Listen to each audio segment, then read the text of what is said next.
நடமாட முடியா தடுமாறி கிடந்த முடவனின் குரல் கேட்டு நின்று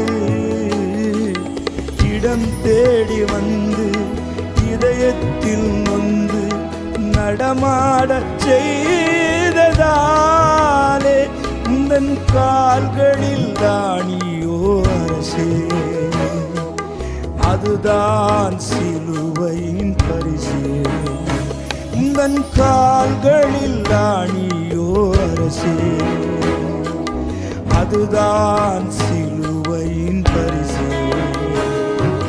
தூங்காது நெஞ்சம் அவர் தானே தஞ்சம், உனக்காக பலியாக வந்தார்.